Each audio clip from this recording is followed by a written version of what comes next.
सूरह अल-फातिहा को अपने और अपने बंदे के दरमियान आधा आधा बांट लिया है। जब बंदा कहता है अल्हम्दुलिल्लाहि रब्बिल आलमीन, तो अल्लाह कहता है मेरे बंदे ने मेरी तारीफ की। जब वह कहता है अर्रहमानिर रहीम, अल्लाह कहता है मेरे बंदे ने मेरी शान बयान की। जब वह कहता है मालिकी यौमिद्दीन, अल्लाह कहता है मेरे बंदे ने मेरी महानता का इकरार किया।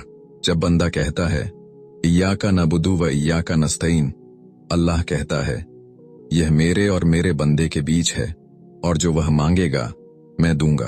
और जब बंदा कहता है इहदिनस सिरातल मुस्तकीम, तो अल्लाह कहता है मेरे बंदे को वही मिलेगा जो वह मांग रहा है।